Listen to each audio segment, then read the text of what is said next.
Okay, this is the second video where I'm going to actually show you how I constructed the sneeze guard that you see in front of you. Okay, this sneeze guard is approximately 40 inches tall, and that 40 inches is from the base to, there we are, the top, and I have an approximate 6.5 to 7 inches of what I call pass-through underneath. Now, some sneeze guards will have this come all the way to the bottom, and then they will cut it up. That's going to be quite an effort of having to shape it and a waste of plastic, so I'm trying to keep this as simple as possible. What I have over here is I have a sheet, 4x8 foot sheet of plastic. I've already measured from this end to my line right here at 40 inches. What I've done is I have a board going across, clamping it down. When you're cutting, you want to make sure that this is as firmly on the table as possible. I'll be using my handy dandy skill saw here, and as you can see, it's a 60 tooth bit. Most YouTube sites actually recommend an 80 tooth bit, but my local hardware store didn't have an 80, so this is what I have to fit this machine. Now, what I'm going to be doing is we're going to be cutting three pieces. We're going to be cutting this piece across. We'll be measuring one more foot over. We'll be cutting that across and then across the top, and that will become our side stands. And then I'll show you how we do the notches to slide them together, and then we'll have created the three that I need for the high school here at Eunice High School in New Mexico. The only thing left to do is that in each one of these, up in the corner, I'm going to be drilling a hole for hangers, because I also want to secure these to the ceiling, the drop ceiling in the office. That way, if a student or a parent pushes on these on that narrow, we have a very narrow 1 foot countertop. That way, if they do get pushed, they will not necessarily fall off and break. The plastic is very brittle. So what I'm going to do right now is I'm going to set you back on the stand, and I'm going to point you at the table. Let me get you set up here so you can watch how I'm working. It's very important that on this that you have a face shield. Please make sure you have your face shield on here, because as you're going to see, this is going to kick up a lot of plastic dust. Alright, bear with, it's going to get noisy. I'm going to put the saw up against my guide, and then basically I'm just going to go down the plastic. So here we go.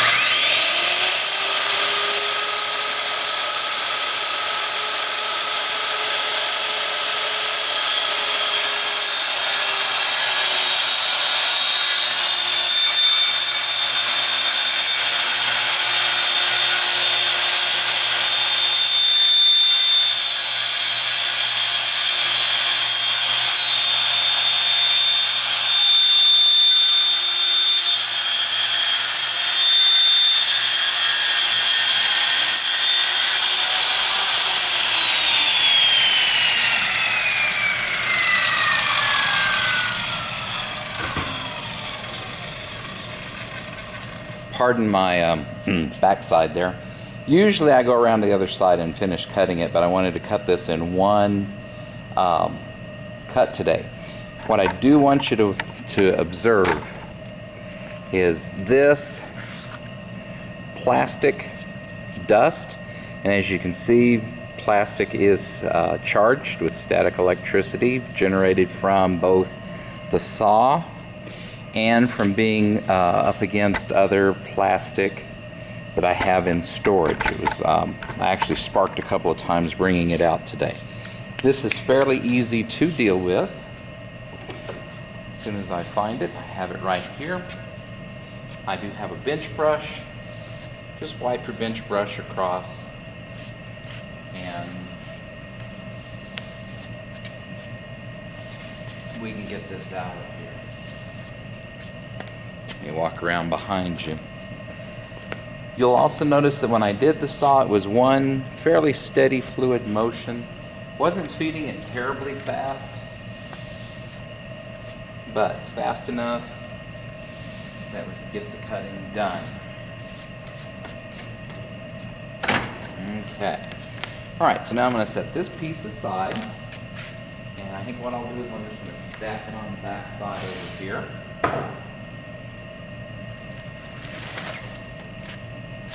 So there's my sneeze guard.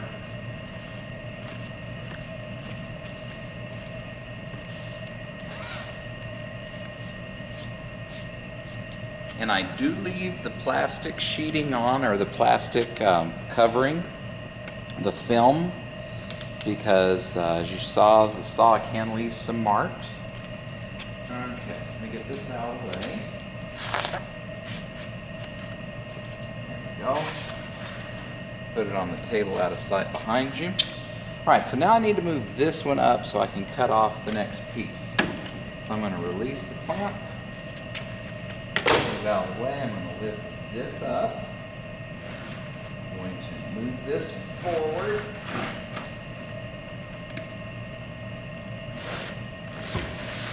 There we go. And we're going to put our board back as soon as I get this lined up. And because my tables are not exactly lined up, I am lining up with the table on the right, since everything is on that table. The table on the left is only there to support what I'm up to. Okay, so I'm going to cross in front of you here.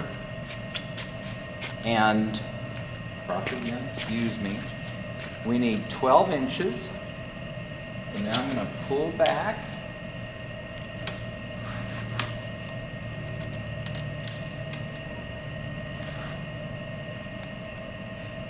A little bit more.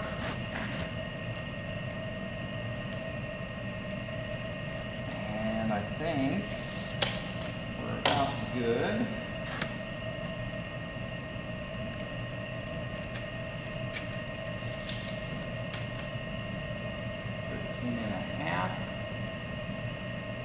Let's see, I need 1 1.25 inches from the board. So I think, there we go, there's my 1.25 inches. I believe we are just about set here. And if you're wondering, yes, I've done this. This is now my 3rd one of these that I'm making. And that is 1 foot right out. So it appears that I've got this set up correctly. Check my other end and make sure. And this one is not. Alright, so we need to break that loose and bring this out a little bit. And now, yes, much better. Okay. It is important that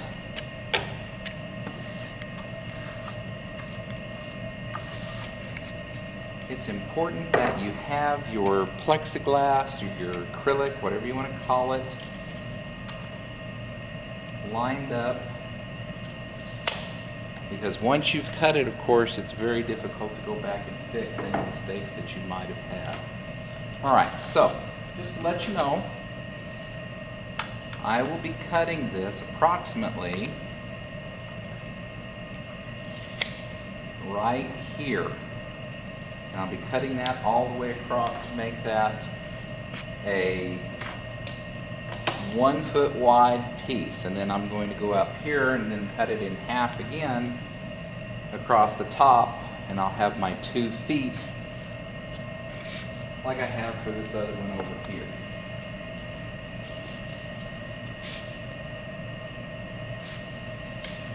Now, the other two are not quite 2 feet across because I was using pieces of a broken panel yesterday. This one's going to be a little bit more what I had originally envisioned, so let's just go ahead and get it done. Okay, here we go. One more time with the saw. And apologies in advance for my backside here, so let's go ahead and get it done.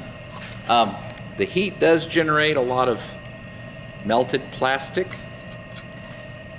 Make sure and you've got that out of the way before you begin.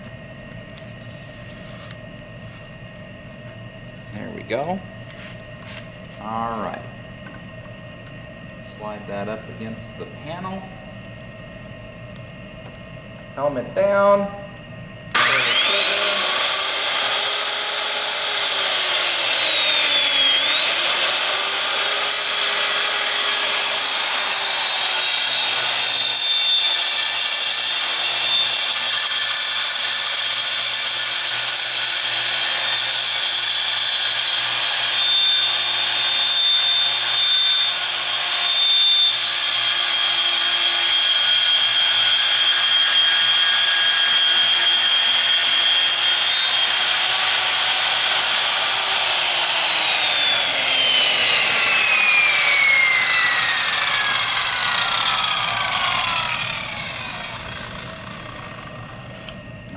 There we are. That's the final piece that needs to be cut out of this.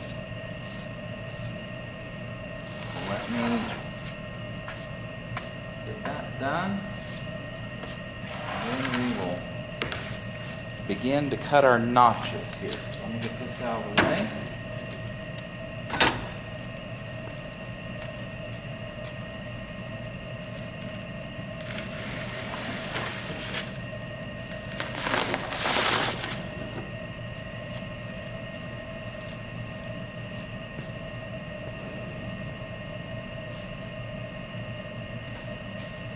And I'm back. All right, as I said, if you've watched the video where I was showing the basics on how to score it and break it, these panels that I'm using are 0.118 inches in thickness. I believe that's like 2 millimeters in metric.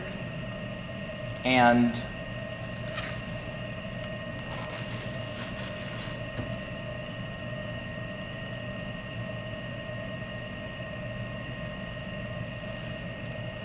they're very fragile, they're brittle, and oh, I know where I was going with this. Each one of these panels cost our school about $120 when we bought them last week. As you can imagine, schools across the country are racing to get ready to reopen. And one of the things that reception areas will need, the speech therapist, the occupational therapist, some of your special ed teachers will need is they're going to need to be able to see the children's mouths, and the children will need to be able to see the teachers' mouths. So that's the rush to build these sneeze guards. And if you look on Amazon and other websites, the sneeze guards are, some of them are going from really cheap up to really expensive. The size that I'm building, about 40 inches high and about 48 inches across, Amazon had some on sale the other day for about $160. So when I can get 3 of these from a sheet and a half of plexi, that's about 120, and 60 more is 180 divided by 3. That's about $60 each.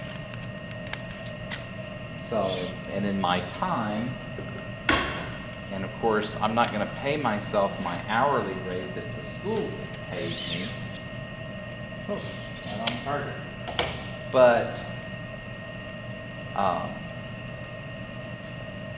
if they were to pay me, say, $15 an hour, you're still looking at $75 for one and not $150.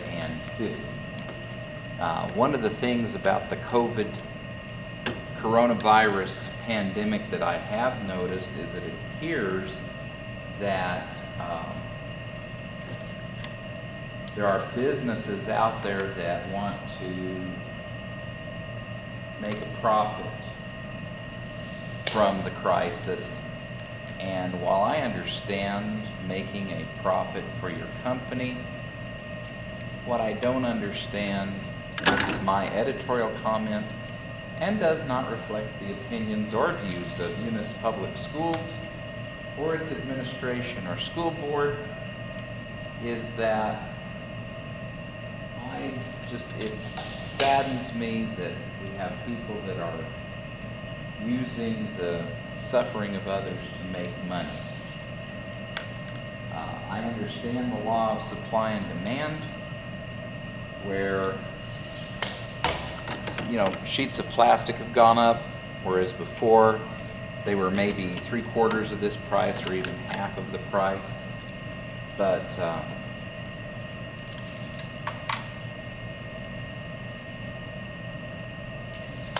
I don't understand why we have to make money off of people suffering.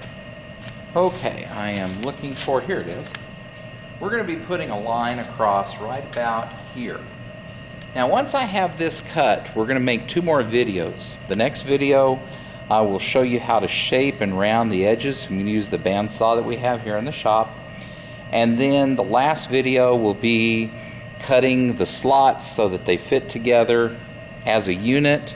And then I'll show you the finished product when we're done. All right, so here we go. I'm going to go ahead and cut this across so we'll have the 2 stands. And then I'll show you how to round it. Okay. So, clean off all of our melted plastic again. Okay, here we go. Want to keep the cord behind me, of course. Set that up against there.